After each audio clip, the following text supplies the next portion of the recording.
I just remember that time whenever I had just had Ace, and it was just me and him literally living in my bedroom. I had my rocker in there, I had like all essentials in there, and I swear I did not leave my room. Like, have you guys ever watched Jane the Virgin? There's that part where they're like, go take a shower, you can take a shower, and she's like, no, I'm fine. And they're like, no, go shower. It was the craziest but best time of my life, I swear. What's up, guys? Welcome back to my channel. My name is Adriana. If you're new here, I am a first-time mom. My baby just turned 1, which is crazy. I make videos about mom things, being a new mom, my birthing experience. Today I wanted to talk to you guys a little bit about how to breastfeed successfully. So my son Ace just turned 1, and I'm actually still breastfeeding. I don't really know exactly how long I'm gonna go, but I just wanted to talk a little bit about my experience and how this can be a good experience for you. Whenever I first got pregnant, I knew that breastfeeding was the best thing for a baby, and that's not to take away from anyone that can't do it or doesn't want to do it, but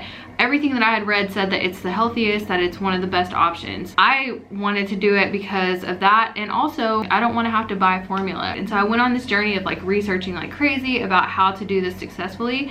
I will tell you guys, and I have a video about this, but breastfeeding freaked me out. Like, something about it just seemed really off. Like, I don't know why it bothered me so much, but like, I was definitely the type of person that, like, if I were to see someone breastfeeding in public, I would be like, ew, gross.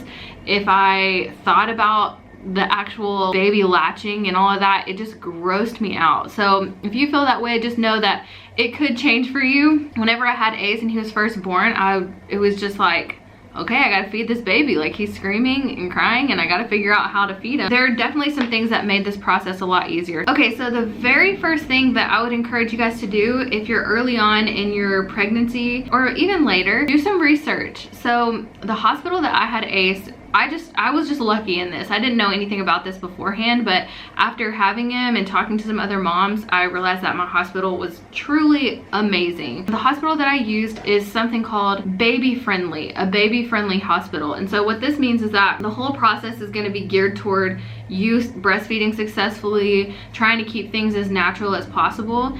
And if you guys watch my birthing video, go watch it if you haven't, you'll see that a lot of the process of whenever I had Ace was just like really hands off. The doctors kind of let me do my own thing. They helped me in different positions and things like that. I didn't realize it at the time or even before how amazing that was, and pretty unique. So whenever you're looking for a hospital, look for a baby friendly hospital, and this will kind of ensure that the nurses, the doctors, everybody that you come into contact with will try to support you in breastfeeding. After I had Ace, this hospital has a lactation consultant come in and they help you latch, they help you know how to go about feeding your baby. And so this was huge because I had no clue at all how to do this. And so being in an environment that was like encouraging for that really made a difference, because I think that if I would have been discouraged right away, or maybe not as encouraged as I was, I might have given up, just because it is really, really hard. So that's another thing to keep in mind, is that it's not easy. Like, there are some people that make it look easy, but it's painful. You're gonna go through some really hard times where you're in pain or it's just not working and it's really frustrating. My next suggestion is to read up on it. While I was pregnant, I was kind of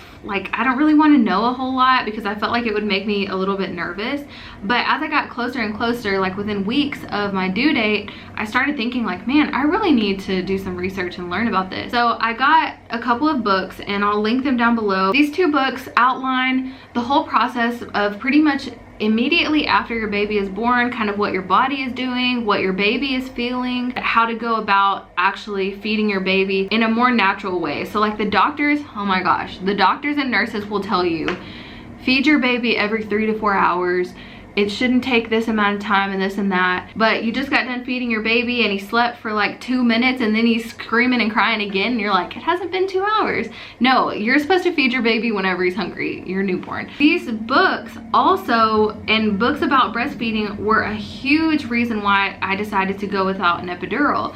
And so a lot of people are like, oh, there's no trophy, blah, blah, blah. But everything that I read said that going without an epidural almost ensures that breastfeeding is gonna go a lot smoother. do your own research, but if you read up on it, everything that I read said that the interventions, anything that kind of happens unnaturally as far as like drugs or epidural or pain medication before your baby is born, it does impact the breastfeeding relationship from what I've read. Like your baby might be really sleepy because of some of the drugs from before, like during birth, and so that would cause your baby not as willing to latch because they're sleepy. I'll tell you guys, I don't know, I just know my personal experience, but without an epidural, I'm telling you, as soon as Ace was born, he was like mouth wide open like a little monster, just like trying to latch. It was super easy in that aspect that he wanted to nurse. He was trying to figure it out, was super eager to learn, and so that made a big difference. So I highly recommend those 2 books. Check them out in the description box below. Another major key to breastfeeding, your partner has to be supportive. It is hard, like it's super hard, and you're gonna have lots of breakdowns. You're gonna have moments where you're like, I don't know if I should be doing this. Like in a lot of ways, like people tell you, okay, breastfeeding is easier because you don't have to make bottles and all of that stuff, but in a lot of ways, bottle feeding can be easier too because you're, sorry, I'm watching Ace on the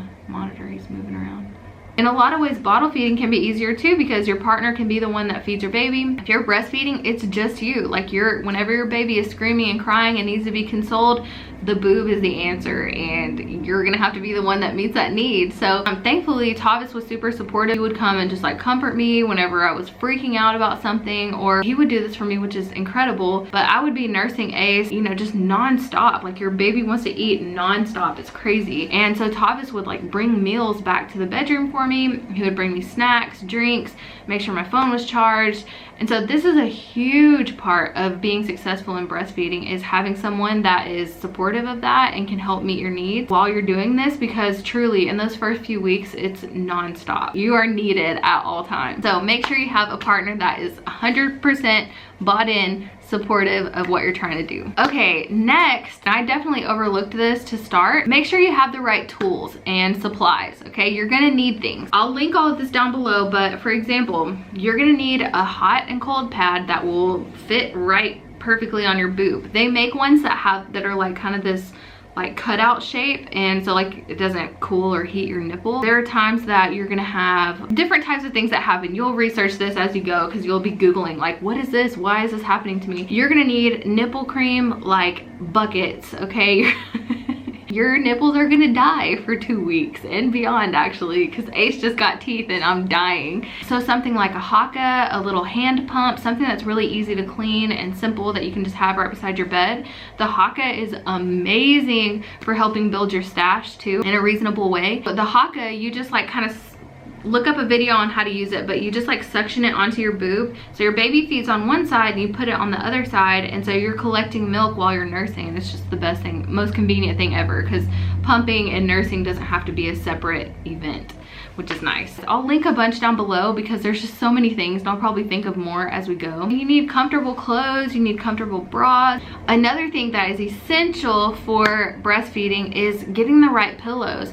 I'll tell you guys that I got the Boppy pillow. I was not a huge fan at first. Like I didn't really use it that much, but I thankfully didn't get rid of it because still to this day I use it. Not in the traditional way where you like put it right here and you set your baby on top so he can nurse, but like it's something about it is like the perfect height for me to position like underneath my elbow. So like I'll have it like that instead, and I'll position it under my elbow so I'm not sitting here holding Ace's head up. But thankfully I didn't get rid of that because that has been a game changer for sure. But you might have to get a few different ones so that you know which one you need. Or whenever I first started nursing Ace, I used a bunch of pillows stacked up. One other thing that the hospital like really pushed on me was just like the different holds, like cross cradle or football. But I highly suggest looking up the laid back nursing position, which is where you basically just lay down, you're laid back like you're in the bed, and you have the baby on your chest on his belly, his or her belly. And I don't know guys, nature, like your baby just knows what to do. But you will find that your baby just lifts his little head up and just searches for what he needs. It's just the easiest way to go. And so I would just prop my elbow up with a pillow. he would just lay right here and nurse, and I'd switch sides. And it was so nice because if you're trying to prop the pillows up just right in a chair and get everything just right, you're so, like, your neck is sore, your back is sore from bending over, you don't realize it, but you're holding your baby. I just highly recommend looking up the laid back nursing position for sure. Another really important thing is that if you plan to go back to work, make sure you know what your rights are. Communicate with your job early about your plans. Like, I'm a breastfeeding mom, I have to have a time and place to pump, and I need to do it this many times a day. How can I make this work? Because this is gonna happen. Thankfully, at both of my jobs that I've had since I had Ace, they were just like super willing to work with me. I'm a teacher, which makes it kind of hard. But you just have to plan out how many times you need to pump a day so that you can produce enough milk for your baby while you're gone. But that's super essential to keeping up your breastfeeding relationship, because if you're not pumping while you're at work, if you do your research, you'll know that your supply will decline, which will make nursing harder over time. And lastly, I just want to say that I said it a million times already, but breastfeeding is hard. You're gonna go through some things that are really difficult and you're gonna wanna give up at times. But if it's important to you, just know, like, you can totally do this. Push through, make it work, and you won't regret it. I'm telling you guys, there are times I'm like almost getting emotional. Those are just like the most special moments to me. Whenever it was just me and Ace, I was able to just meet his need on my own. Just those quiet moments where it's just me and him in the room and we're falling asleep and he's just nursing to sleep, and just getting to look at his little feet and his little hands and his little face. Anyway, okay, well, I hope this is helpful for you new moms, future moms, random people that might watch this. Camera died, then I ran out of memory, but I'll see you guys next time.